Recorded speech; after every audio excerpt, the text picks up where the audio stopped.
बिस्मिल्लाहिर्रहमानिर्रहीम। शुरू करता हूँ अल्लाह के पाक नाम से जो बहुत बड़ा मेहरबान नहायत रहने वाला है।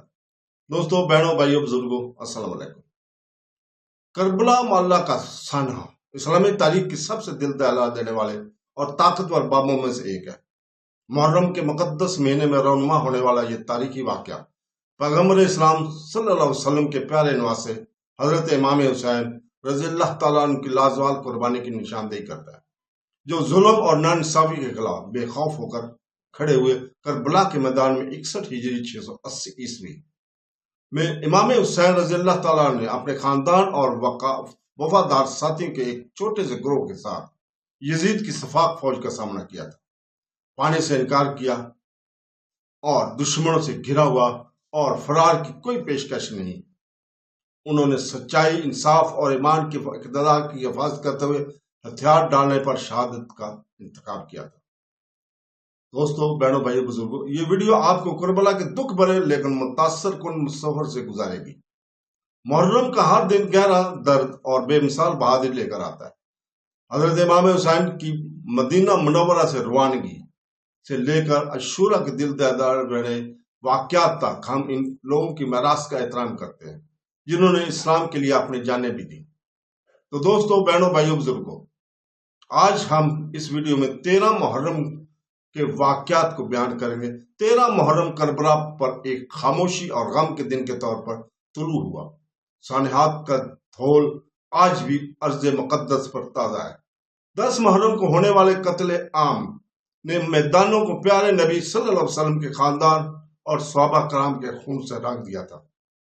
इस दिन इमाम हुसैन रज़ियल्लाहु ताला अन्हु और इनके हामियों के साथ होने वाले जुल्म की हकीकत इन लोगों के दिलों पर गालिब आ गई, जिन्होंने वाक़यान पेश आने वाले वाक़या को पहचान लिया जब अहले बैत अलैहिस्सलाम को जंजीरों और जिल्लतों में जकड़कर कूफा की तरफ ले जाया जा रहा था। करबला की सरजमीन अभी भी शोहदा की लाशों का बोझ उठाए हुए थी, जिनमें से बाज को सिर्फ 12 मुहर्रम को बनु असद की बुजुर्ग कबीले ने इमाम अंबिया सल्लल्लाहु अलैहि वसल्लम की मदद और रहनुमाई से दफन किया गया था।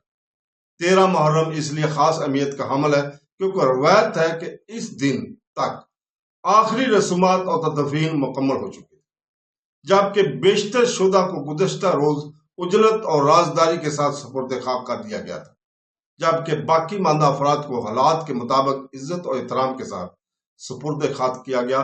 शहादत के फौरन बाद मुनासिब तदफीन न कर पाने का दर्द अहले बैत के पैरोकारों के लिए एक गहरा जख्म था, क्योंकि इस्लामी रवायत मैयत की फौरी और बावकार तदफीन का है बेहद एहतराम करती है। इसके बावजूद यजीद की फौज के जुल्म और सतम ने इन लाशों को कई दिन तक जलते सूरज के नीचे बेनकाब करके डराया और जबर का मुजाहरा किया। हजरत इमाम हुसैन के बगैर सर के जिस्म को इसकी कब्र में रखा गया था, जबकि आपका सर मुबारक दुश्मन पहले ही उठाकर ले गए थे, ताकि कूफा और बाद में दमिश्क में जालिमों के सामने पेश किया जाए। मैदान जंग में खाक जमी तो शोहदा की कब्रें मज़ाहमत और सच्चाई की अलामत बन गई।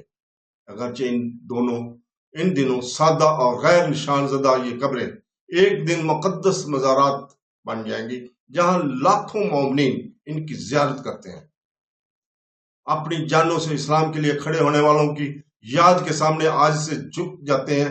वो सरजमीन जिसे इंसानी तारीख की सबसे बड़ी नाइंसाफी में से एक का मुशाहदा किया था, आहिस्ता आहिस्ता रूहानी बेदारी के सरजमीन में तब्दील हो रहा था, जहां दिल हमेशा के लिए अल आतिश की पुकार को याद कर रखेंगे। प्यासे बच्चों से इसहाब की हिम्मत की गिरजें और जबर के सामने हुसैन अलैहिस्सलाम का गैर मुतज़लज़ल मौक़िफ़। इसी दौरान 13 मुहर्रम और राम को असीरों का कावला, जिसमें अहले बैत की ख्वातीन और बच्चे भी शामिल थे, यजीद के सिपाहियों के सख्त पैरे में अपना दर्द भरा सफर जारी रखा।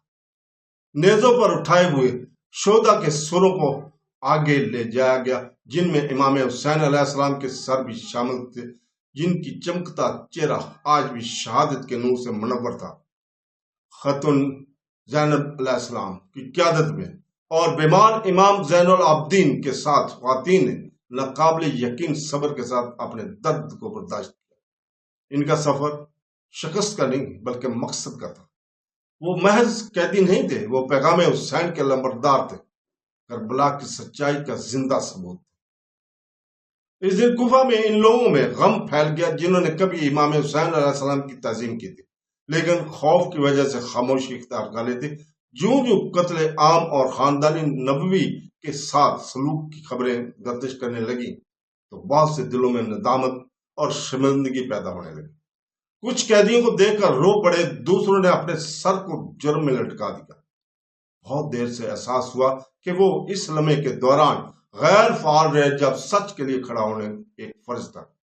اس لیے 13 محرم ایک عکاسی کا دن بن گیا، نہ صرف ان لوگوں کے لیے جنہوں نے اس کے بعد کا مشاہدہ کیا بلکہ آنے والی نسلوں کے لیے۔ کربلا اب محض میدان جنگ نہیں رہا تھا، یہ ایک راہی انقلاب بن چکا تھا جہاں شہداء کے خون نے انصاف کے درخت کو سیراب کیا تھا اور زندہ بچ جانے والوں کے غم نے ابدی پیغام دیا۔ ہر دن عاشورہ ہے اور ہر سرزمین کربلا ہے۔ 13 محرم کو قتل عام کا خاتمہ ہوا، لیکن یہ ایک ایسی تاریخ کا آغاز تھا جو ظلم کے خلاف ہر ایک کے دل میں زندہ ہے اور رہے گی۔ کربلا کا دل دہلا دینے والے واقعات کو یاد کرتے ہوئے آئیے ہم صرف امام حسین رضی اللہ تعالیٰ عنہ اور ان کے ساتھیوں کی قربانی کو یاد کریں بلکہ ان کی سچائی، انصاف اور اٹل ایمان کی ابتدا کو مجسم کرنے کی بھی کوشش کریں۔ ان کی میراث ایک لازوال یاد دہانی ہے کہ ظلم کے خلاف کھڑا ہونا ہر مومن کا فرض ہے۔ ان کی ہمت ہمیں وقار اور نیکی کے ساتھ جینے کی ترغیب دے۔ آمین ثم آمین۔ اللہ حافظ۔